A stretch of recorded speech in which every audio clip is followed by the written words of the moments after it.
कि आज globalise level पर देखिए कितना आतंकवाद, कितना भय, कितनी दहशत, कितनी हिंसा, और बड़े बड़े साधु सन्यासी रेप कर रहे हैं। इससे क्या घृणित कार्य हो सकता है, और कितने कितने अपराध बढ़ गए हैं।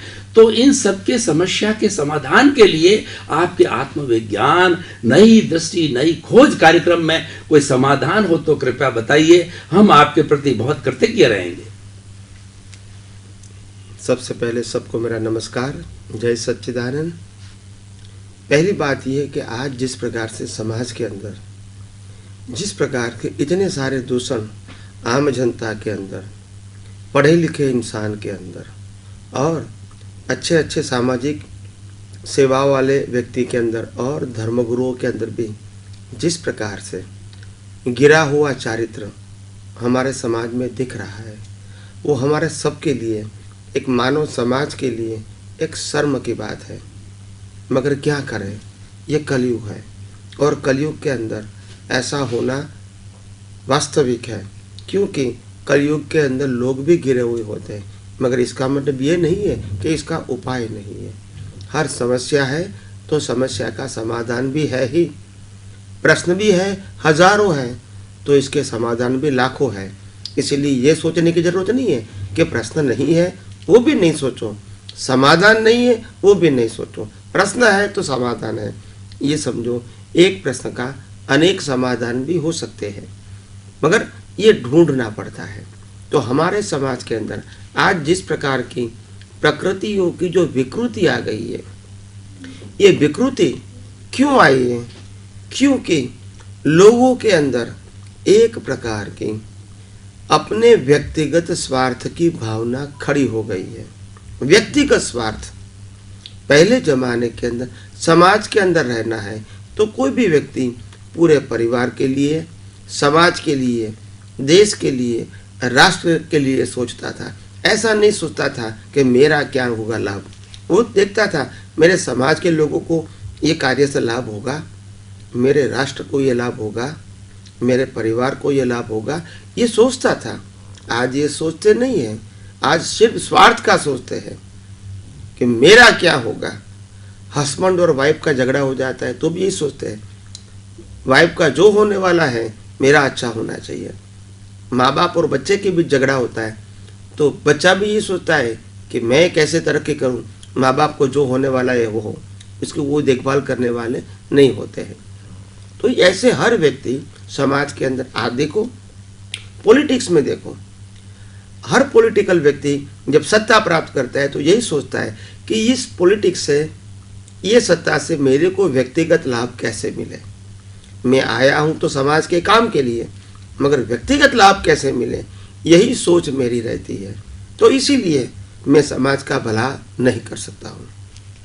साधु संत क्या करते हैं? साधु संत भी यही करते हैं कि आज हमारा इतिहास देखो, पहले जमाने में जो साधु थे और सन्यासी थे, दोनों व्यक्ति पैसे के व्यवहार में नहीं पड़ते थे, क्योंकि हमारे परंपरा में ये बताया गया है कि साधु तो चलता भला, यानी साधु आज यहाँ है, कल और आगे जाएगा, परसों और आगे जाए।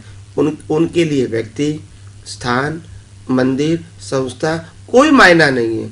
उनका काम तो चलता रहना है, लोगों को उपदेश देना है और अपने खुद के ज्ञान को बढ़ाना है। उनको चारित्रवान बनना है, संयमित बनना है, कम से कम परिग्रह या साधनों को उनके पास रखना है जो वो खुद उठा सके। तो ये हमारी परंपरा थी।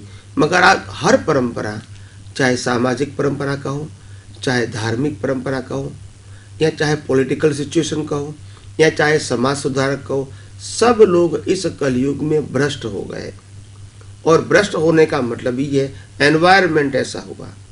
तो मैं समझता हूँ हमारे समाज के अंदर जैसे जैसे लोगों की सोच बदलेगी आध्यात्म विज्ञान से कि आखिर इस संसार में मेरे को जो कुछ भी मिलता है वो मेरे कर्मों के हिसाब से मिलता है, और जो कुछ मिला हुआ चला जाता है वो भी मेरे कर्मों का फल है, और जो प्राप्त करना चाहता हूँ वो नहीं प्राप्त होता है, वो भी मेरे कर्मों का फल है।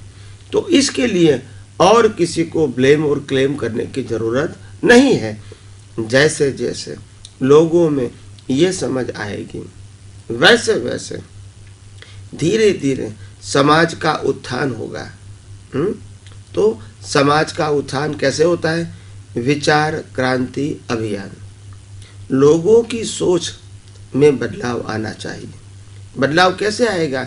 जैसे जैसे ये दुनिया की सच्चाई, ये कुदरती कानून की सच्चाई, ये सनातन सत्य की सच्चाई जैसे जैसे उनको समझ में आएगी, वैसे वैसे वो अपना जीवन एक आदर्श जीवन की ओर ले जा सकेगा।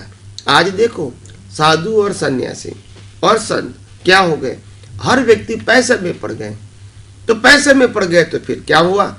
आम आदमी जिस प्रकार से साम दाम दंड भेद से पैसा प्राप्त करता है, वैसे साधु संत सन्यासी भी वही तरह प्राप्त करेंगे।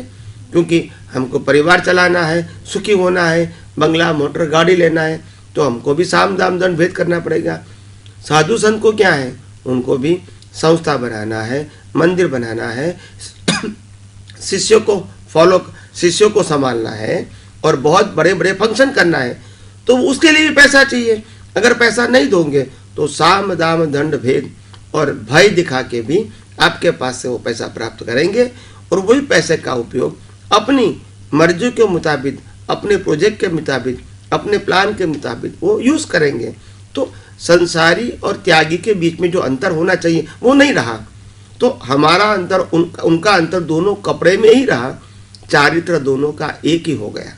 और इसीलिए आज जिसको हम रिस्पेक्टेड बोलते थे, जिसका प्रवचन सुनने लायक था, हमारे हजारों लोगों को जीवन को परिवर्तन करने वाला था, मगर उसमें से कहीं साधु संत और सन्यासी इतने गिर गए ताकि लोगों को साधु के ऊपर, संत के ऊपर और सन्यास के ऊपर, सन्यासी के ऊपर धीरे धीरे विश्वास कम होता जा रहा है।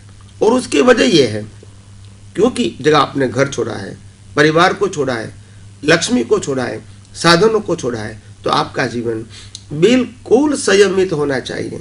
क्योंकि समाज आपको रहने के लिए घर देगी, टेम्पररी, खाने के लिए भी देंगी, कपड़े भी देंगी, अगर स्वास्थ्य नहीं अच्छा है तो आपके मेडिसिन भी देंगी, और अगर आप चल नहीं सकते हैं तो आपको ट्रांसपोर्टेशन भी दे सकते हैं इन समाज के लोग। मगर ये हर चीज़ें समाज में से पाई जाती है, उसके आप मालिक नहीं हो सकते हैं, और मालिक नहीं है तो आप टेंशन भी आपको नहीं है। तो इसीलिए हमारी सोच को बदलना है, समाज के लोगों को सोच ये बदलना है कि हमारा जो जीवन है वो हमारे कर्मों के फलस्वरूप चलता है, और इसीलिए उसके अंदर कुछ गलत करने से अच्छा होगा ये सोचने की ज़रूरत नहीं है। और सामने वाला व्यक्ति हमारे साथ जो व्यवहार करता है वो भी हमारे कर्मों का फल है, वो तो निमित्त है। ऐसी दृष्टि रखोगे तो अपने आप संभाव रहेगा। और धर्मगुरुओं को ज़्यादातर लक्ष्मी के बारे में सोचना नहीं चाहिए। उनको सुविधा चाहिए, जैसे खाना चाहिए, कपड़ा चाहिए, ट्रांसपोर्टेशन चाहिए, मेडिकल ट्रीटमेंट चाहिए, और रहने की जगह चाहिए। तो यहाँ आते एक वीक के लिए रहेंगे, एक महीने के लिए रहेंगे, फिर दूसरी जगह जाएंगे तो वहाँ रहेंगे। तो मगर मालिकी की जगह बना देंगे तो वो भी हमारे जैसे संसारी हो जाएंगे, राग द्वेष वाले हो जाएंगे। तो मैं समझता हूँ जैसे जैसे विज्ञान समझ में आएगा, हर समाज के लोग में परिवर्तन आएगा। पहले सोच में परिवर्तन आएगा, दृष्टि में परिवर्तन आएगा, उपयोग में परिवर्तन आएगा, लास्ट में अनुभव में परिवर्तन आएगा। ऐसे धीरे धीरे व्यक्ति बदलेंगे, समाज बदलेगा, राष्ट्र बदलेगा।